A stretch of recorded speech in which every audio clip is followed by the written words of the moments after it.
Thank you so much for coming on the show.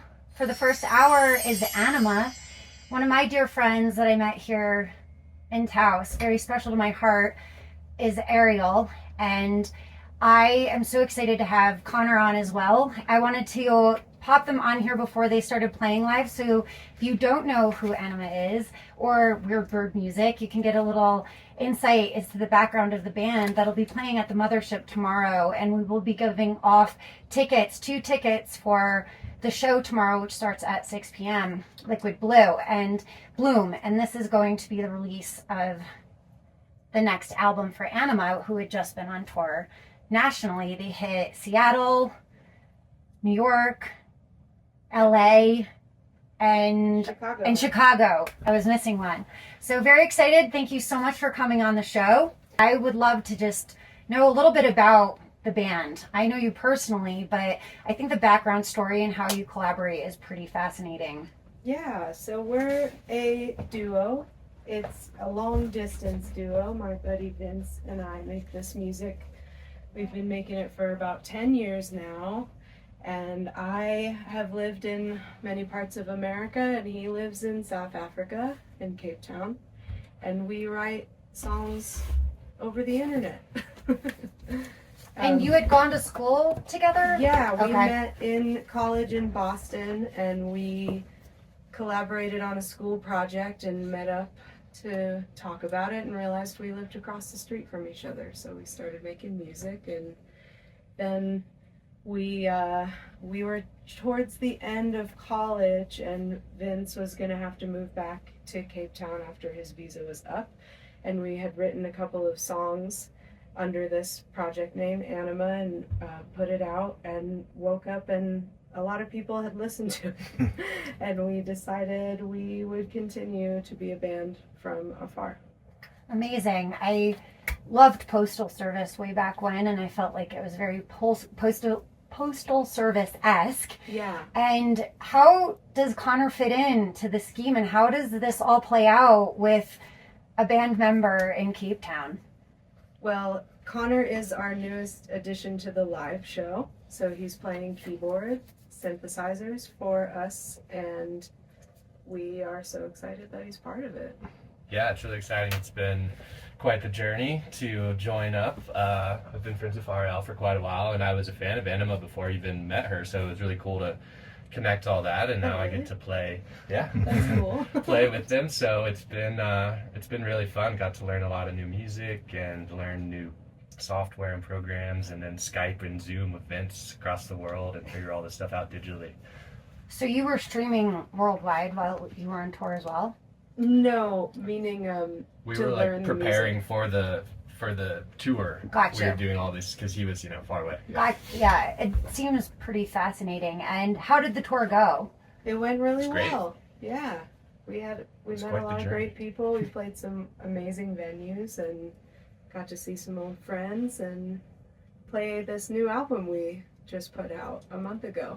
Awesome. And I want you to be able to get right into the music, but what is the Water Tour about, and what's the next album that we're listening to right now? So this album's called Water, and some of these songs are like 7 years old, some of them are newer. We've been working on this one for a long time. I guess the overall theme is being fluid and adaptable like water. And we're going to play a few songs from this album now, and a couple old ones. Great. And I think we've got, what time do you guys go on tomorrow? So doors are at 6, we're on at 7, and we'll play a 40-minute set. And I was going to say, to those curious, you can stream the album now on Spotify, and also pre-order for the vinyl is available. Yes. You can get that through Thank you. website or? Yeah, you can go to anima-worldwide.com or our Instagram at Anima Worldwide. There's links to all of the things on there.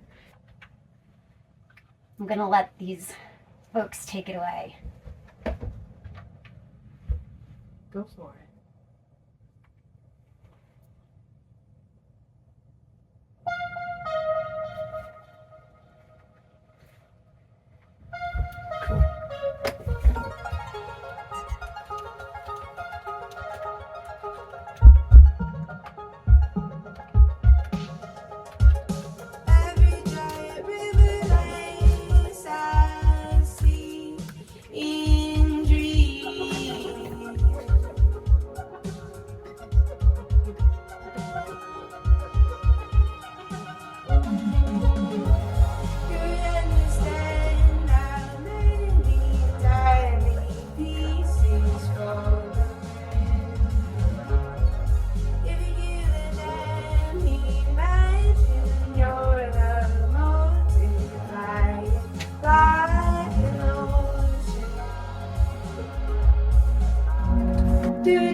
And I keep thinking, how is it only a few of us making the waves? But so many are drowning, so many are drowning. Can we come up for it now? Can we come up for it now?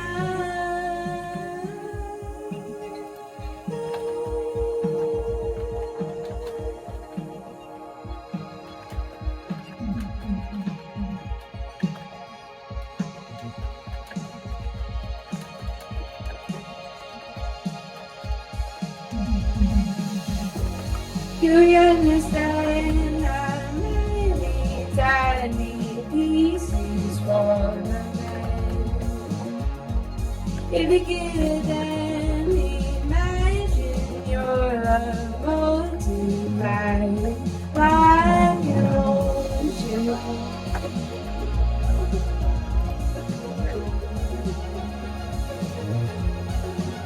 Come on for it now. Can we come up for it now? Can we come up for it now?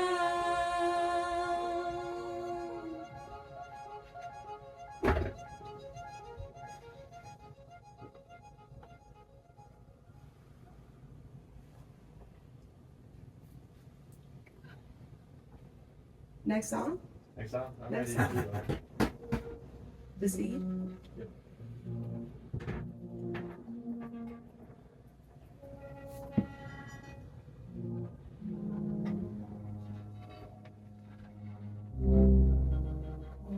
It's something you understand.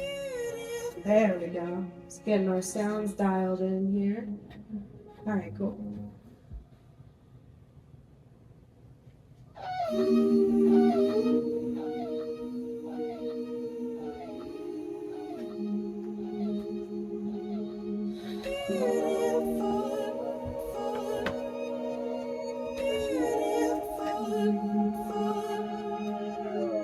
Every single thing I read, making me upset, scrolling through my daily feed.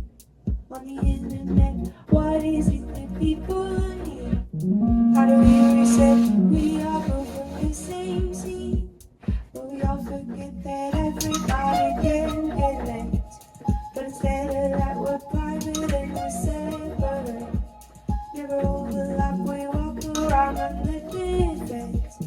Are we holding back? What you feel is what you get, and what we got is nothing.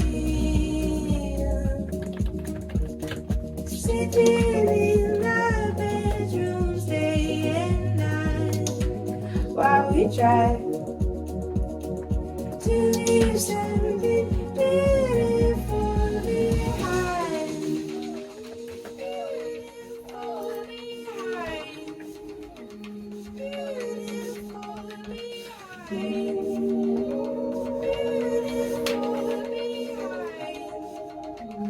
behind. How do we do that? Lock our doors and handle lights. Making notes and plans and play it back 1,000 times. Do we understand we're beautiful with open eyes? Live while you can and we expect it to create. On a strict routine while open in an office space.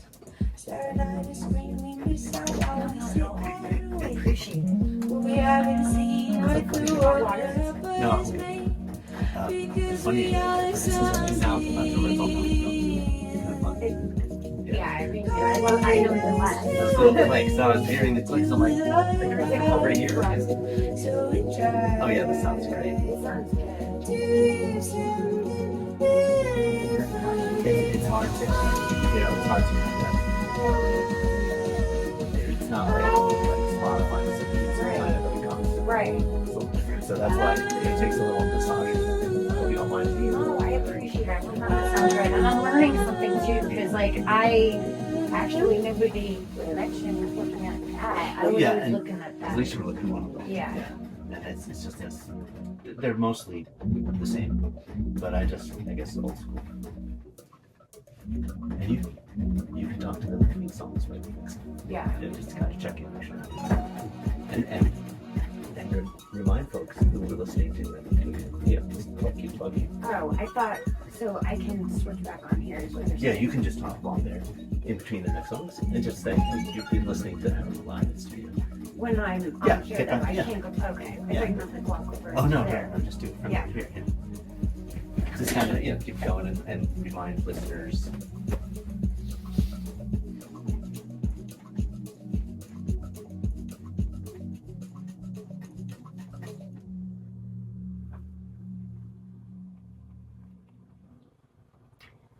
This is Anima on the Daily Tea with Lady J, crushing it with her last two songs. You all sound amazing.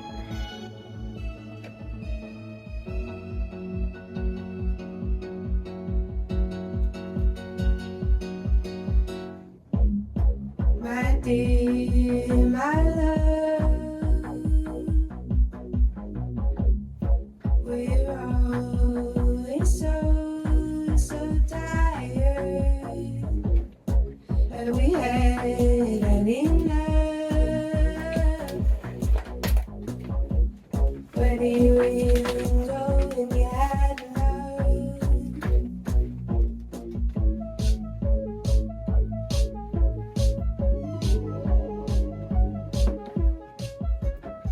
'Cause I find it very funny that we're making all these choices based on money. 'Cause all I wanna do every day is write my songs and get along with you. Get along with you.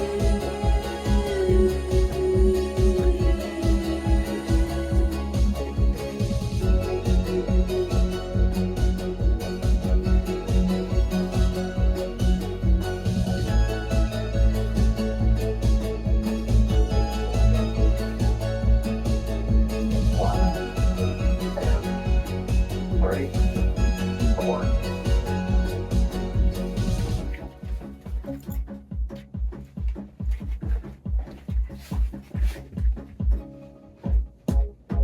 Nothing can touch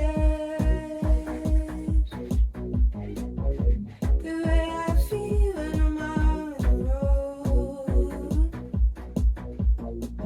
Like I'm really living, I'm really close to you. 'Cause you know you've already won, we already won, we already won, we already won, we already won, we already won.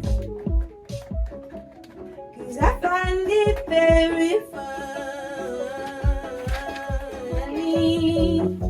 that we're making all these moments and we're gonna be. 'Cause all I wanna do every day is write my songs and get along with you. Get along with you.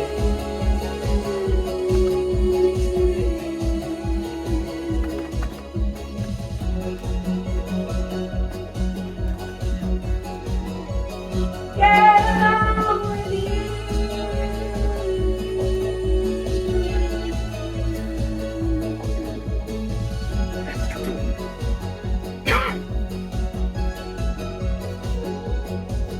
you sing my songs and get along with you. It's growing, growing and get along with you. It's drink it all and smoke it up with you. It's like a king cake and eat it too. It's dance along to the end of the road with you.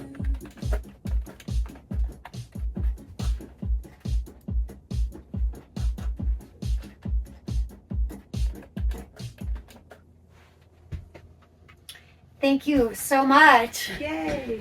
That was off the new album Water, which you can find on Spotify as well. And if you are at the Mothership tomorrow, doors open at 6 p.m., Anima will be playing live, and this is Connor and Ariel.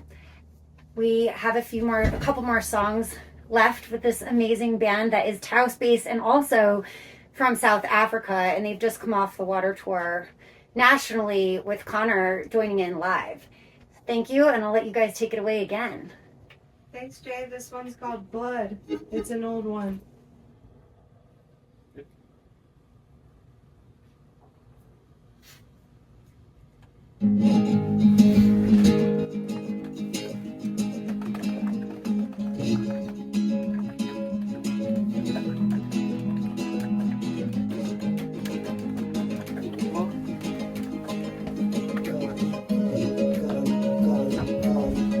The more I run, the further away it seems. What is green is always more than a yard away.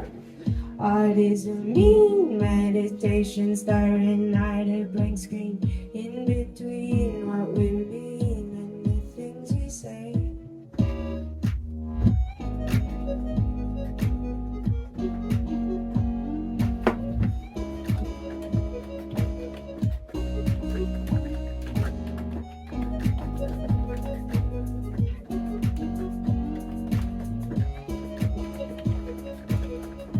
I gotta stay one step ahead of the losing game. I'm a slave to the pages I throw away. To create complicated to say damn thing once it's made. I'm too good to appreciate. So I try to put a little piece of myself in. Keep the pretty people listening. Keep in mind all the negatives and positives. Charges floating around the ideas. I'm biting my tongue. Oh, but the words don't come. I'm biting my tongue. Oh, but the words don't come. We'll just leave it up and then. I can still press it Yeah. later. Okay. One time I did that and it like went off the It's in screen. the air, See where it says insert. and If you hit it it's to the been left, rocking me Oh, I might like need add it in I there, tell and then what what's happens is it telling plugs me. it into the next break. Too many And then it makes it really sides to long. a story, all these Don't want to do that if you don't colors have That and was like the I'm first time I was like, what afraid happened to the if I broadcast? love Okay. what Yeah. you want. But that's a good thing. That's better than canceling it because Right. then they eventually do play. Right.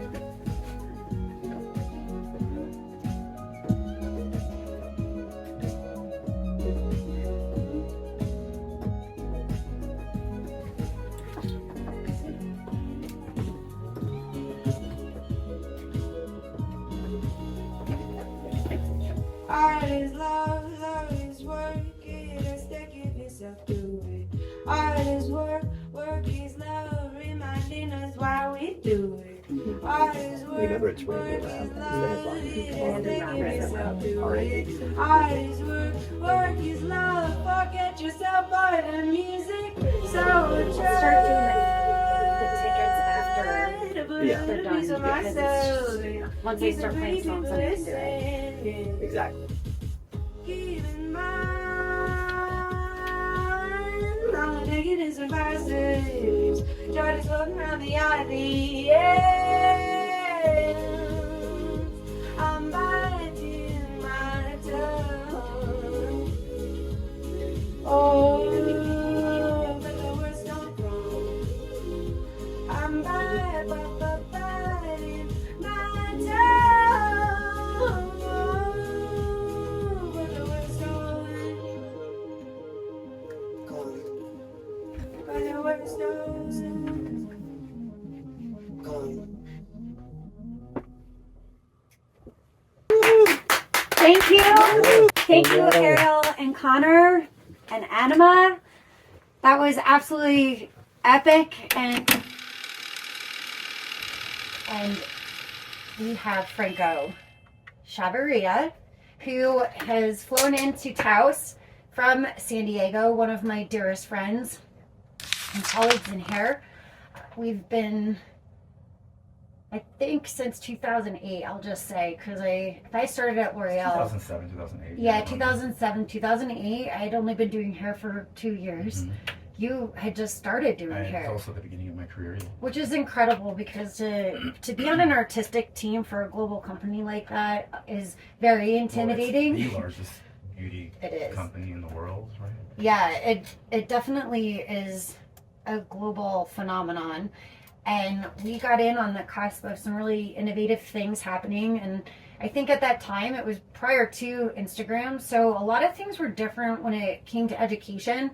I loved being able to share the things that I was good enough at to teach so that I could keep the industry going. And that was how the mentorship happened for me. If it wasn't for people passing on what they knew and telling me, hey, go and do it better, I wouldn't be where I am today. And I think a lot of things have gotten shifted in terms of social media and AI, and what you see out there is a lot of smoke and mirrors. And you know, it started to happen because I think Instagram came out in 2011 or something like that. Something, yeah.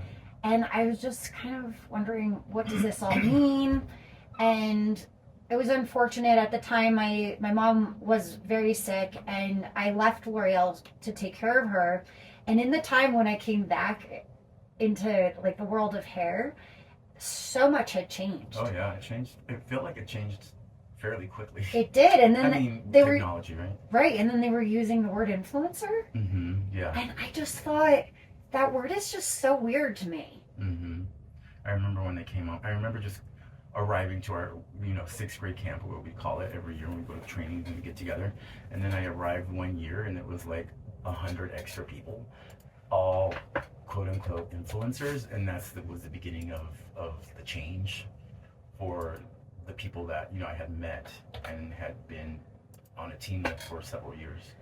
And it changed everything. It did change everything, and I think some of it was unfortunate. I'm not downplaying people that have a huge following No.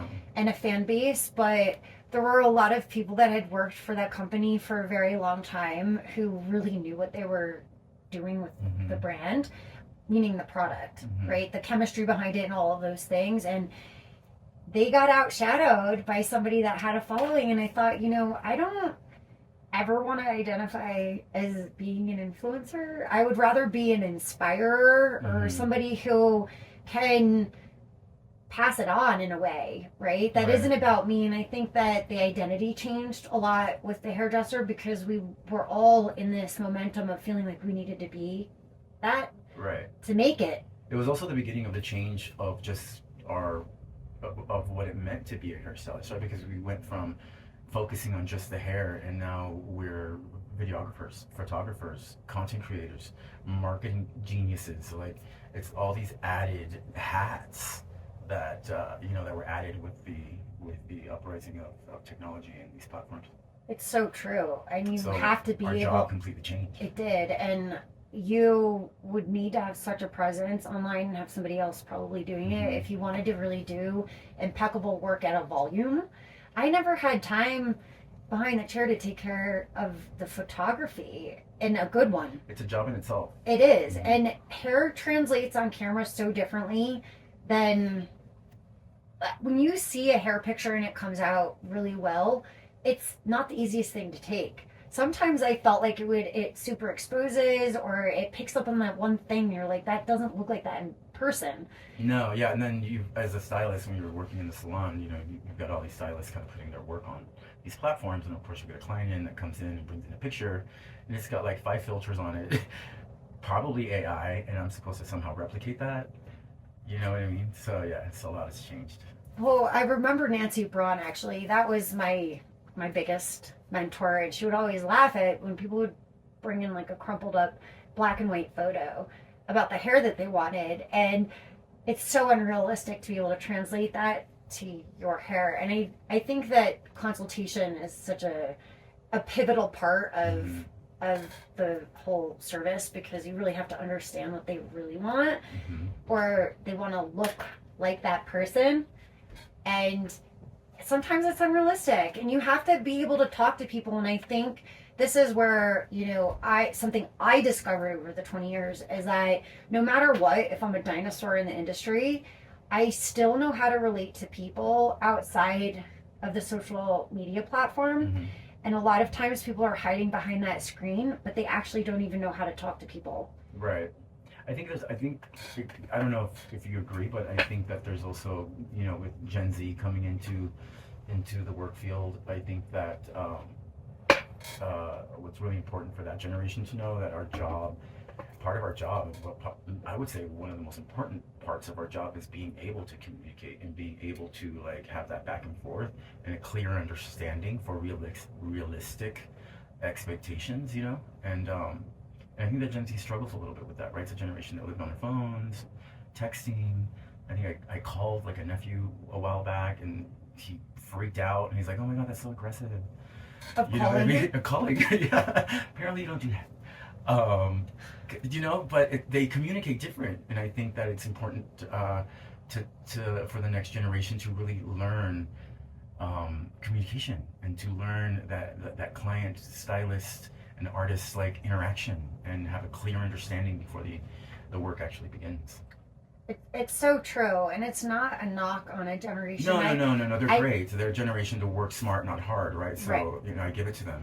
Absolutely. Because we broke our backs, but Right. And we also know. got browbeat. And I think that that's a huge difference in the world of assisting. And a lot of times it's really hard to navigate that. But I think I was put through a boot camp that I didn't necessarily have to go Mhm. through. I think the hardships that I felt in my apprenticeship, some of them caused me so much stress that I actually developed pattern baldness from stress during my Wow. apprenticeship. And it was just because that person just like, we need to break the generational curses but still maintain the core of what Mhm. we've learned, because we know who Vidal Sassoon is, Mhm. right? We know who Trevor Sorby is, and we know who we're picking up these methods from Mhm. or translating them into. And I think it's so important to preserve the past, not necessarily the way that it was like passed on to us, but I think it makes full circle and it comes back in a different Always. way, and that's like on a lot of things just in the world, right? Like hold your pants long enough or a shirt long enough, it'll come back in style. So I think that's true for a lot of things, including like just industries and things. Technology changed a lot, but I think eventually, slowly, we'll revert back to what we know, but maybe in a new, updated version of it. what would you say the hot new haircut? I think it's all over the place, to be honest. What do you I think love? there's- I mean, I'm always going to be in love with what was going on in the industry when I came into the industry, and that was like late 90s, early 2000s. So like, I'm a big fan of big hair. I'm a big fan of the 90s supermodels, and a lot of the times those images are are what I strive for, or those models are my muses when I'm working on a client. But I'm definitely drawn to my favorite images, and I think they were really popular when I was like in high school, and I think that was the beginning of that seed being planted. Where I don't know if you remember the Guess ads Oh yeah, from the with 90s. Claudia Schiffer Claudia and Schiffer, yeah, Cindy Cindy Crawford, Crawford. I mean, that even was, Anna Nicole Smith. I didn't know how I was going to be part of that story, but I knew that I wanted to be part of that story. Absolutely. And if you want to check out Franco's work, I love your videos as well of how to Thank you. recreate it at home. And I think that was always something that I found I needed to teach my clients just as much as I needed to teach another stylist how to create that. I want my client to be able to walk around and have the hair that they came in here for, at least for the most part. If I Mhm. show you how to do it, you should be able to replicate it. And Franco does these wonderful videos of how to actually style the hair and create those bigger looks. Big sexy hair is always so fun. The Victoria's Secret hair was something that I always really loved, especially with the color too. A lot of them had that balayage that just reflected in the hair that looked so beautiful and natural. And You can never go wrong with that kind of custom hair. Thanks, Durf. It seems like our industry might be the one that could be immune from being taken over by AI. And it's so interesting because I think we struggle as hairdressers because of the images to try to recreate it, but it's such a good challenge. Even when I try to do that pixelated, kind of space cowgirl boy aesthetic, I wanted to create something that looked computer generated because I'm wondering, like, how can I do this? And I saw that I don't know what country it was. I think it might have been in Russia. They actually developed a robot that could do the highlights. Oh, wow. But I'm thinking, what if there was a glitch? Can you imagine that happening? Yeah, and all of a that's sudden crazy. the robot Goes wild on you? Shears and, it's And bleach? extended arm or whatever. Oh my gosh. So hopefully we are immune from it. I think it will happen. I think that we are going to have AI take over like all industries. I think it's going to happen in every single industry. I think, I don't know, this is just my belief, right? It's not fact, but I do believe that there's going to be two different economies. It's going to be like AI, and then there's going to be human made.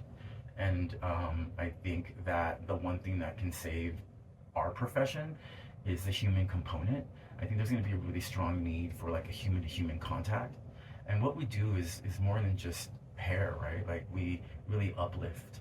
And what we put out into the world is like, how many industries or how many people like literally do you allow into your personal space and into your aura, right? I think it's a little uncomfortable when someone gets really close to you, and we are allowed to go and step into people's aura. And I think there's something strong and something to say about that. I think that it's healing, and I think that communication, a human communication, I think that's what's going to save our jobs. Huge. And also, we're therapists. I don't. Oh, totally. And I'm a vault. I mean, the hair holds all the secrets. I can't say enough about that. I don't know about you, but like you'll have a husband and a wife, and you know his story, her story, and then somewhere in there is like the truth. But you've heard it all. Or they fight over who's getting the hairdresser. Oh yes. Or you're kind of, when you know they're gonna go like divorce or break up, you're like, oh, let's see who I get to keep. Exactly. But also, the AI I've noticed in the educational part online, or people creating AI. I think there's like a new version of AI right now that you can generate something that's totally, you didn't even do it, whether it's like a start to finish haircut. Who I am so inspired by right now is Joel Torres. He just won the video edit from One Shot Awards. He's with Aaron Co. His videos are phenomenal, and it's just, you could tell it's just absolutely authentic. And hopefully we just stick to it as hairdressers of producing authentic, real product. Right? So that we can maintain that through whatever this buzz is. Before we break, I want to know 2 or 3 things that you've really discovered over the last 20 plus years of being a hairdresser. I would say my biggest discovery, and that was taught to me by a gentleman by the name of Travis Parker. He is probably one of my biggest mentors in my career. Phenomenal. He's a phenomenal educator. If you're a hairstylist and you're listening to the show, if you have not taken his class, do yourself a favor. He has a way of breaking down hair cutting in a way that a 5-year-old will understand it.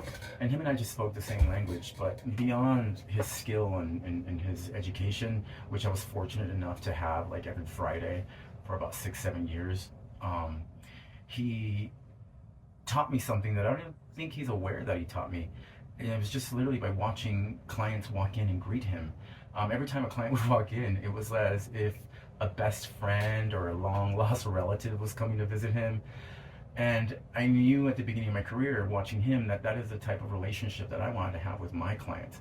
And I think that early on I learned that we don't just do hair, like we build relationships, long-lasting relationships, and that's part of creating a business. And we are our own individual business as artists.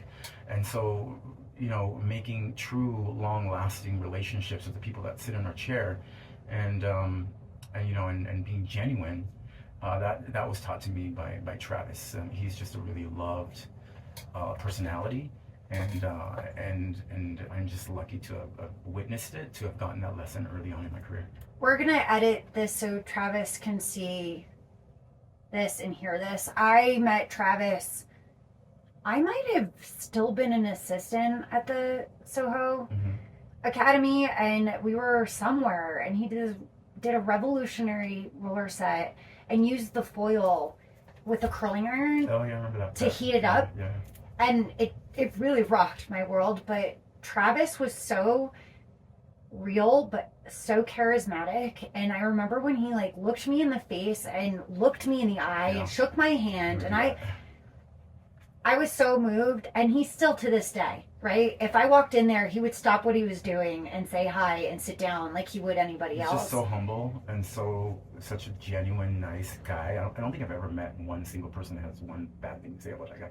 He really is so amazing, but really talented. Super and talented. Breaks it down. I got very confused at one point with maybe 4 different kinds of haircutting methods, and then Travis, it was so much more simple and executed it in a way that just like made sense again, and it really changed my whole outlook on it. Yeah, so the combination of him kind of really breaking down the why and everything that I do, right, the cause and effect, and really understanding it, in combination with like the knowing of that it's important to build relationships. I think was really impactful in my career throughout the years. And if I had to give any advice to like new up and coming artists, I would say remove your ego and remember that you're there to make and lift other people up and make them happy. Obviously stay true to yourself and your art, but the person has to be and feel like uplifted by it. And also, you know, removing the ego might remind you that we're in the servicing industry, and that part of our jobs is to build relationships as a business, and that's any business. It's building relationships, especially now when we're so disconnected as human beings, you know? I love that. It's not about you. I always thought sometimes you know, when I was assistant, I'm like, why is this person pretending to be famous or more important than who's in their chair paying the rent? Right? And there's a huge distinction in that. And I think if you could take out the ego and remind yourself that it's not about you, it's about them, and doing impeccable work and being impeccable around your craft and the customer service of it. We have one more question before Franco heads out the door and styles me for burlesque. Durf, I love this. If you could style anyone's hair, past or present, and I'm going to piggyback off this. If you could style anyone's hair, past or present, who would your dream client be, Franco? Oh my gosh. Wow, that's a big question. Oh my god, I'm drawing a blank. You know, it's probably, oh my gosh, what is it with my emotions? Okay, so it's not going to be a celebrity. I know that, and I know that probably the go-to would be like the celebrity, but to be honest, I would, and maybe this is not an exciting answer, but it's a true and genuine answer.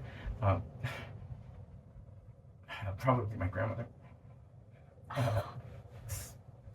And you basically take, you're her caretaker. I am. That's one grandmother. My mom's mom, you're lucky my you have grandmother. both. I'm lucky enough to still have my dad's mom with me. Okay. So I can still do her hair. Yeah. But my mom's mom, hi mom, if you're listening.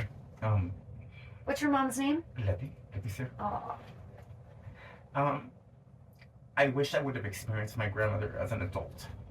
And so when I think of who I would want to sit in my chair and like have a conversation with, it would be my grandmother on my mom's side.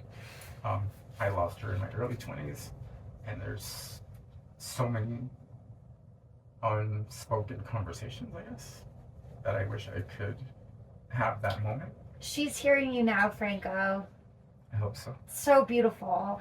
And so proud of you. I mean, I couldn't imagine anybody not being proud of you. You are a spectacular person. You're so sweet. Last night I had to leave you off with my friends and Ryan, because burlesque went like 3.5 hours on that, and the only thing I keep getting feedback on is how special and rare and amazing that you are. Oh, thank you. And you saw Likewise. me squirming in my seat in the video when I went to pick Franco up. I was so excited because it was like having one of my best friends, but also somebody that's known me in a world that nobody else knows me in. Mhm. And it's such a special, unique relationship. I can't thank you enough Thank you for having me. for coming This in. is fun. This is like a new experience. It's So fun. You can check out Franco's work at Franco Chavarria on Instagram. This is Lady J with your Daily Tea. Thank you so much, Franco. We'll see you soon. Thank you so much, KNCE, for providing this opportunity to bring on guests every other Friday, 1 to 4. So why don't we talk a little bit about, well, who you are. I know you, and I know a lot of people in Taos are aware as well. I think your background is pretty phenomenal, and what you do, even on a daily basis, these videos are just phenomenal. But where did you grow up, and how did you get into production? Making parties. Making parties. So this is Lauren Dana Smith, president of the Taos Abstract Artist Collective. Just phenomenal person all around, and also the mastermind behind the House of Archetype and the Dalai Intergalactic Oddity Wicked Ball. And I wasn't here last year, but I only knew enough to get on board with the collaboration of it. And I'm so excited that you are on board. I've been making parties for a really long time. It's like my favorite thing to do, and I do a lot of things. I was born in Philly, and I spent my childhood kind of split up between Pennsylvania and Massachusetts. And then I moved to New York in the late 90s and was there for a very long time until pretty recently started coming to visit Taos, though, gosh, it's been almost 10 years since we started to come out visit.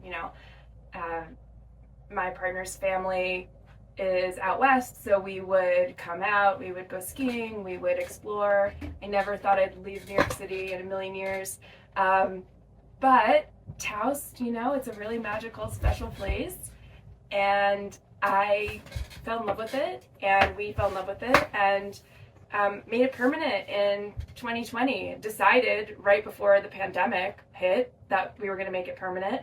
And here we are. And so it's just been like a wild trip and so fun. It's such a creative community. I love being here. I love being able to meet so many folks who are also creative like yourself, who just want to join in and do fun things for the community. When did you know you were an artist? I know a story, but when was the first time you discovered yourself as an artist in your own right? I think I was probably like a really annoying little kid that like went around telling people I was an artist. Like when I was 5, like if someone asked, "What do you want to be when you grow up?" and I was like, "I'm an artist," I would sort of announce that obnoxiously. But I have had creative parents, and my mom also an artist, and was really amazing at encouraging me to have art materials all the time. So it's like as early as I can remember, I was like making stuff, like building things. So really, really, really young. And then, that stuck with me, studied art in college, and after college, grad school. And it's been like the consistent through line my entire life. Yeah. Where did you go to college? I went to undergrad at Skidmore College in upstate New York, and I studied theater and art and writing. It's kind of a mashup. It's hard to decide. Gemini rising. It's kind of hard to decide. The monster mashup. Yeah, the monster mashup, the Taos hustle, all the things. Yeah, I can't decide on just one thing, so I did all the things. But yeah, no, started then, and then I went to grad school at Pratt Institute in New York. So, yeah. Very cool. I didn't cross paths with you, which is bizarre. Strange, because we were like on similar trajectories, I feel like. Right. I think the hair world at that point, though, kept me very insulated. And I think that was just my world for that time. But Brooklyn was where, that was my hood, and that was where it was all happening. And I think it's just super cool that you're planning some of these epic parties that I had heard about, and when you look back, I'm like, wow, I probably was in the same room with you at one point. I just didn't know you. I'm sure we were there. And it's so funny because I that's happened here, where I've met people here in Taos that I should have met back in New York, like a million years ago, and reconnected here. And it's just so fun to have that, to have that story. It's definitely a kismet synchronicity that happens. It's the vortex. We talked a little bit about your life as an artist. How did you get into production though in Taos? Gosh, I just feel like that, making things, creating events and opportunities for people to come together has just been a big part of what I've been doing forever.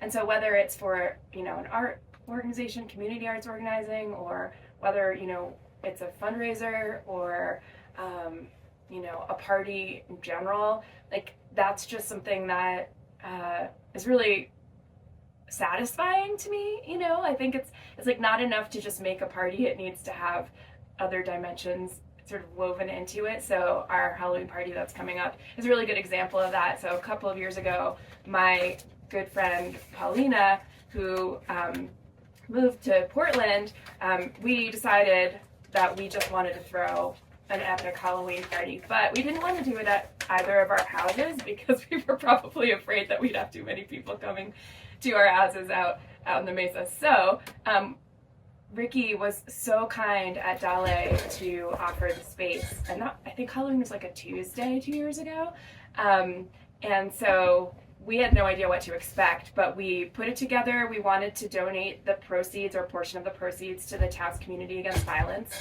and we thought, maybe we'd get like 100 people between us. I think we had something like 450 people the first year, which was wild and so cool. And everyone's costumes were so epic. Like, Taos, y'all know how to show up. Like, the costumes are amazing. And then we realized, all of us, myself, Paulina, Ricky, everyone that was working together, like, oh, this is like, Taos is thirsty for Halloween. And I heard so many people say, oh my gosh, we used to have so many parties here. We used to do so much. And then I think probably pandemic or, a variety of things kind of slowed the roll.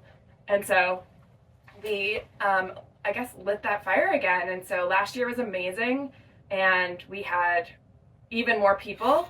And this year, I think it's going to be really big. I hope everybody listening comes, and you tell your friends, and all of those people come too. People from outside of Taos are coming. I got a text message this morning from someone in New York that I met over the summer at the stakeout, lovely human, who is coming for the party. And I know some other folks that are flying in for the party, and folks coming up from Santa Fe. Yeah. I have a guest coming from like Placitas, so really fun. And what was your first Halloween costume? Do you remember? Gosh, Mom, are you listening? Can you can you please phone a friend? Donna, are you there? I believe I was a red crayon that my mom made, and it was like, I don't know. Well, I don't want to say what year it was because it was some time ago. But it was a really cute costume. My mom made really cute costumes. And then I like quickly progressed into costumes that looking back now as a grown adult, I'm like, that was probably like not an appropriate costume for a young person, but it was like the 80s, so we did a lot of weird stuff. I remember going as like a chorus girl one year, like full fishnet sequins, top hat, and cane. And I think I was like 8-ish, but I loved, I was a theater major, so like loved musical theater and loved that musical, A Chorus Line. I don't think I understood what half of the lyrics meant, but my costume was really, really funny. At 8. At a very young age. And I think like I give a lot of credit to my family for just being like, let her do her thing, like costumes, outfits, parties, whatever, like she's expressing herself. And I hope that for a lot of kids, a lot of families to have that. Didn't mean I didn't completely embarrass myself in public wearing some of the things that I cooked up, but worth it.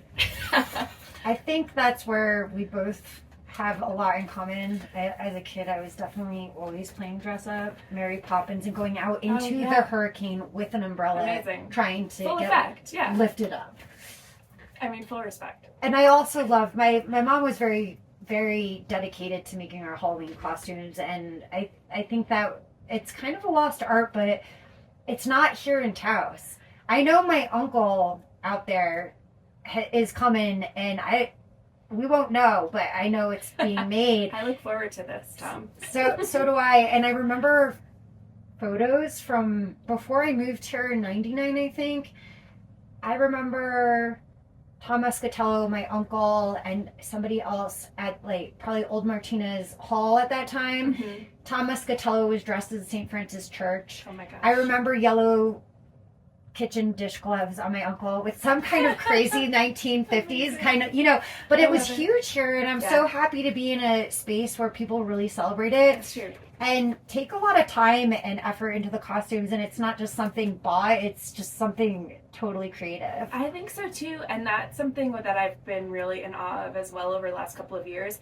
I have to, give massive props and shout out to our Halloween crew, of which you are a huge part. We've been collaborating on putting, all Halloween events together. We have a crew of friends who are volunteering because they want to help and they believe in the cause and they like to make stuff and they want to, whether we've made some pretty outrageous Halloween decorations over the years together. People are down, and that kind of dedication just to show up and do something for the community is amazing. And we have so many local businesses that have also stepped up and have donated goods or services or gift certificates for our prize baskets. We have this epic costume contest for scariest, best executed, best duo, and then this year's special category, Lost in Space. And it's something like when I counted last, more than $1,400 in prize in value.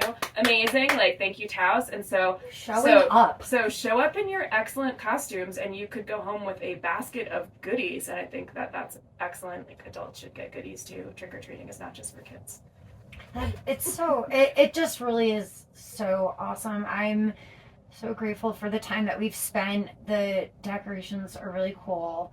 I think the concept is really unique too, which relates to my alien abduction at Burlesque tonight. So I'm looking here, and yes, let's look at the zine. And it's the Halloween. The Halloween, and it's all events happening from today, the 24th, until November 2nd. So we're kicking it off with my alien abduction at the Wildflower Playhouse. It's going to be amazing. Tanina Simone's feeling good, and I have to really give a lot of credit to Ryan, my partner, did an amazing job on the screen behind me, so it's pretty cool. But the whole burlesque show tonight, it warms my heart, and it's sad for me to see it go. I think we're going to do it again in February because it was just so much fun. And I got tickets to the Rocky Horror Picture Show, which is happening on Wednesday. But if you find the zine, and is this also, can you see it on the Instagram page with this? You can. Yeah. So you posted it, so you can see the zine, all of the events that we've it's not a comprehensive list, I have to say. There are so many amazing events. So if you have something you want us to shout out, we will. But if you go to House of Archetype on Instagram, you'll be able to see this list for sure. And then Sunday, I think, is it this Sunday at the Social Club? I know that there's something happening there as well. Check the tempo. You can also check the calendar at Live Taos. Live Taos calendar. Altogether, there's just so many things that wouldn't even fit on the page.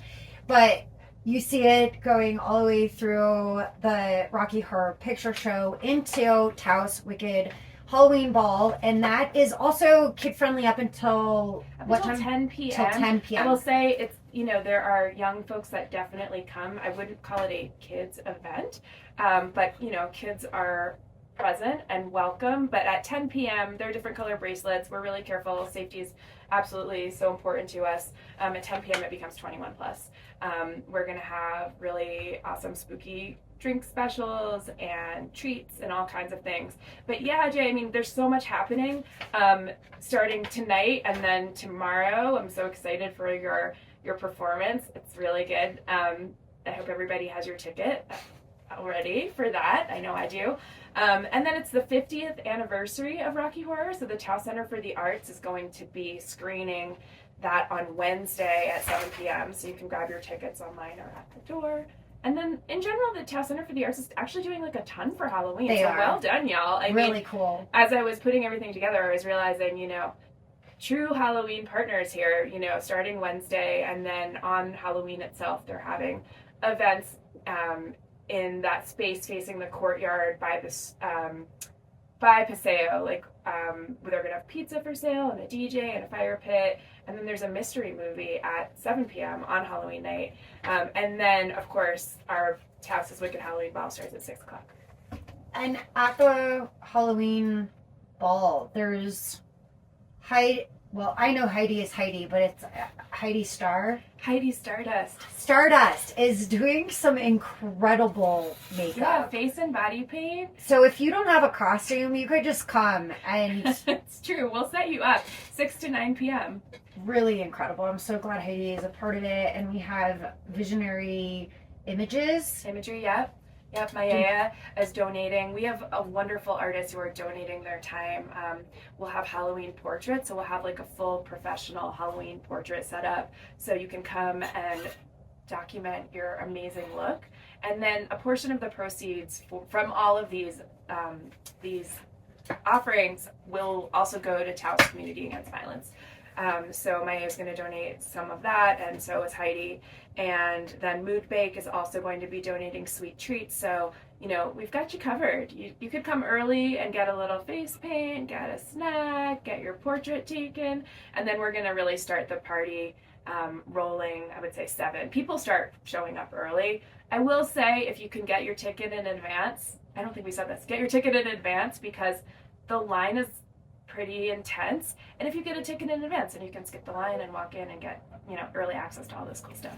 Good idea. So you can go to Dale, also House of Archetype, to get The link is there. The link is on both. And hold my ticket. And hold my ticket. I'll put the link on my pages as well. $15, again, it goes to support Taos CAV. And Timer Buck is the DJ. Timer and Connor, yeah, Buck Sullivan. We're excited. They are so ready to, blast off into space with everybody. I'm excited for what they have cooked up. I know. I think they also have been making some kind of We'll see. installation. There are a lot of there will be some special performances and special guests all night, and the party goes pretty late. So I think it went till it was pretty late last year.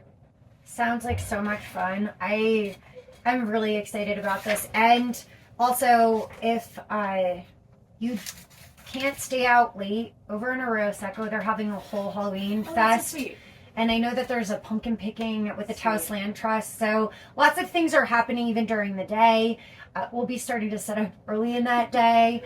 I am very excited. I thought I was going to be able to announce like a global party streaming live worldwide, but I'm really excited for my costume. It's all set. The makeup's happening, and I'm helping other people with the makeup as well. So really excited. Can you talk a little bit too about the Taos Abstract Artist Collective? I think it's just so cool what you've got going on there, and the magazine lookbook gallery book that came out. I'll put it up on the chat how you can actually purchase one. It's just so beautiful. I appreciate that. Yeah, the Taos Abstract Artist Collective, or TAC, is our nonprofit, and it is a group that we started. I started it with Aaliyah Horline here in Taos, and another artist, Carrie Bell, who's in Albuquerque now, and the organization has grown tremendously. We have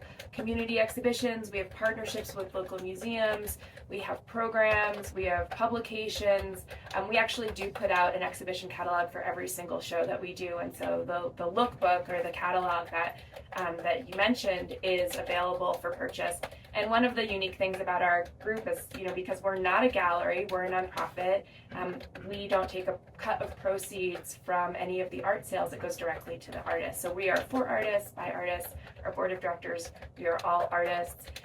And so the catalog sales, which are $45, help to support our free community programming. We're going to be having our 4th annual fall exhibition at the Stables Gallery on the 1st, the day after Halloween, also Day of the Dead, and it's from 4 to 8 p.m. It's free, it's open to the public, it's an accessible space, and we'll have artwork from 74 artists from across northern New Mexico. So it's not just Taos, it's actually everything north of Socorro. So it's a lot of folks, but please attend that. Our organization is built around the values of inclusivity and accessibility in the arts. So through those values, we are able to create really meaningful relationships and opportunities for artists from so many different, lived experiences.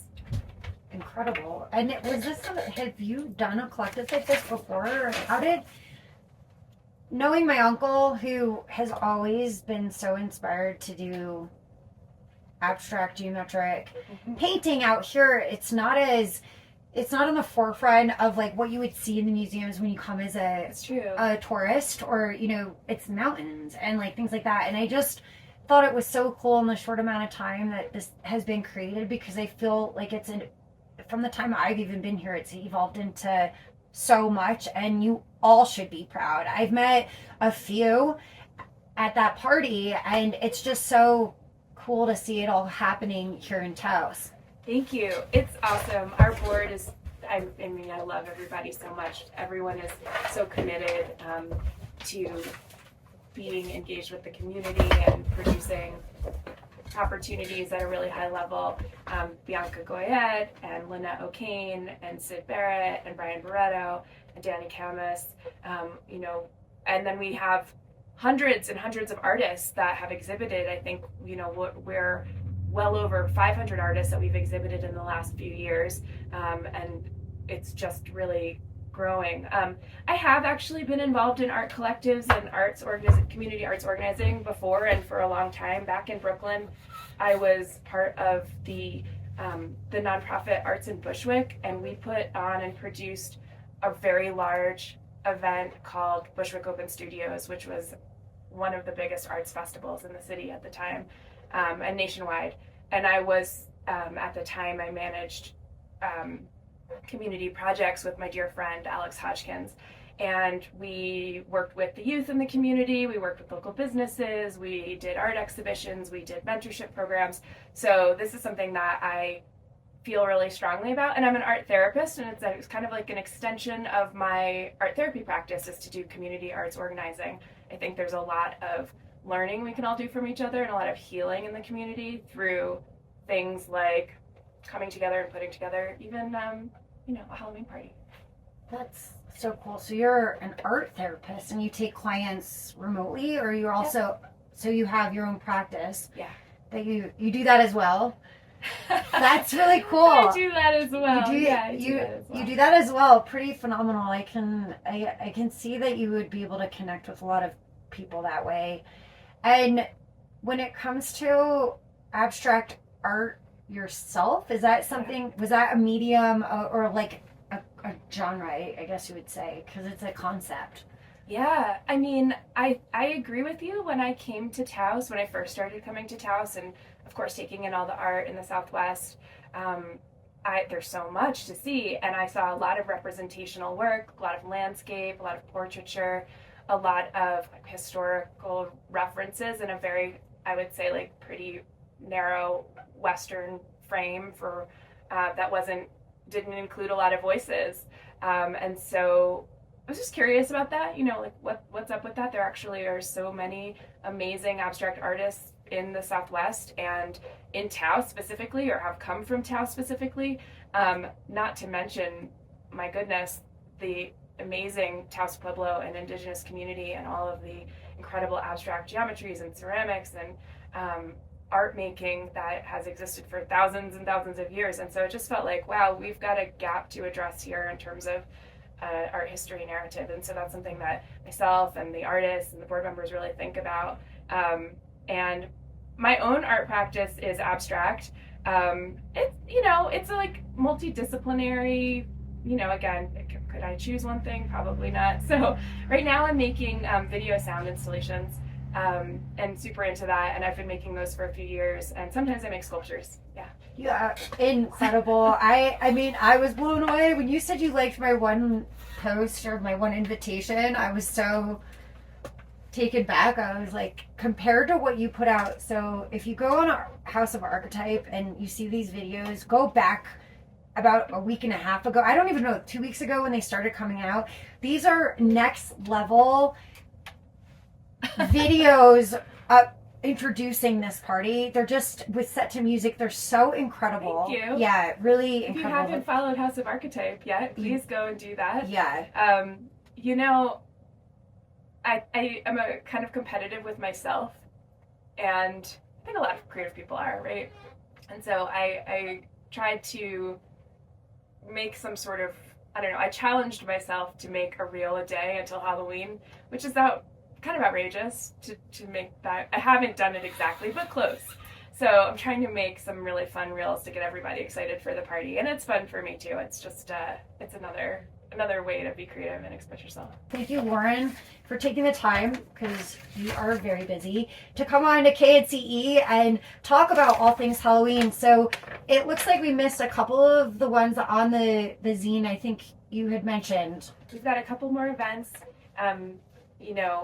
Please continue to go out for the rest of the weekend after Halloween. So on November 1st, from 4 to 9 p.m. in the John Dunn Shops, our friends over at Cafe Sagrado are hosting their third annual Day of the Dead event, which should be amazing, with tarot readings and food and music. And then actually all weekend is the Taos Balloon Rally. This is like one of my favorite fun Taos specific things. I know everyone talks about Albuquerque and the big balloon rally, but actually, just getting up really early, getting a coffee or hot chocolate, and seeing the balloons rise in the morning is so magical, and it's behind the courthouse. So that's from the 31st through the 2nd. It's free, it's open to the public. And then our friends over at Cronin Crow are on Sunday doing from 10 to 5. They're having a Samhain Crossroads fair. And they're also one of the sponsors for our prize baskets. I just saw them today, so shout out to those lovelies. They put some very cool, magical prizes in the baskets. There's some, you said over $1,400. Yeah, It it's just, amazing. Taos, I just You can't. can shout out Yeah, you should. yeah, if you go for it. The I'd love list to. is unbelievable, and the Yeah, I'd love community. to. Yeah. Yeah, totally. A huge thanks to our friends over at Tomorrow and Tomorrow, Rolling Still Distillery, Opposite Books, Teography, Rocky Mountain Cannabis, Michelle's Beach, Ultraviolet Floristry, Mesa Beauty. Thank you. You're welcome.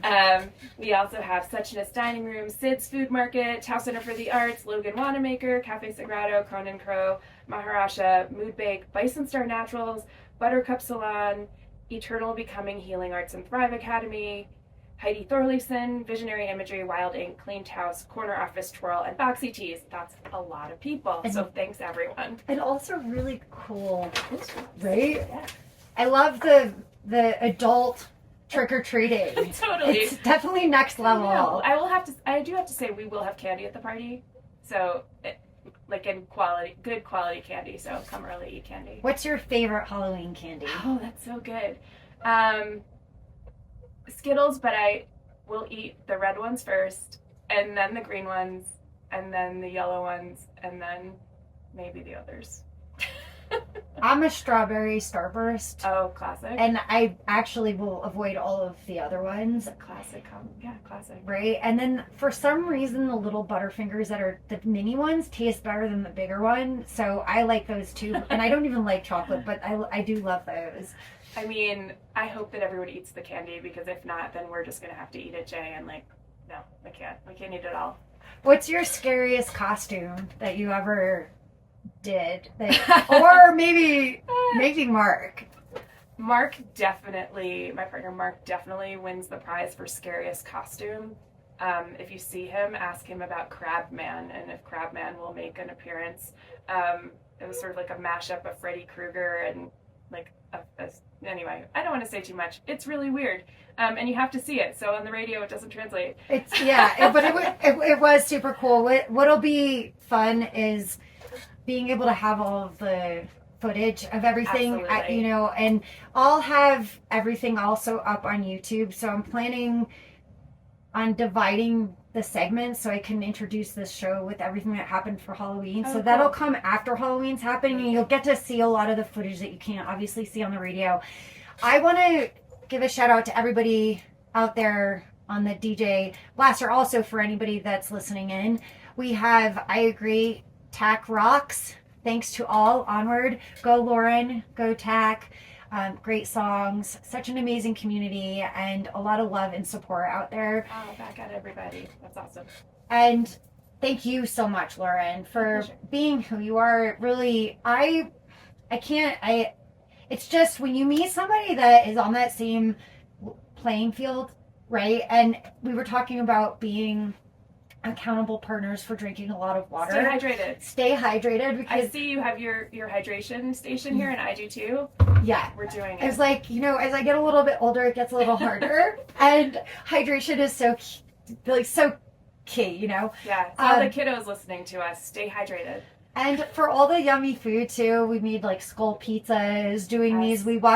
I ended up going home and watching I Know What You Did Last Summer. If anybody, I thought it was scary back when, but oh my gosh, it is not. It's right? not scary. It's not scary. It isn't. Our crafting movie snack parties have been very fun. What you say about the tiny Butterfingers is so true. Thank you, Farmer Dad.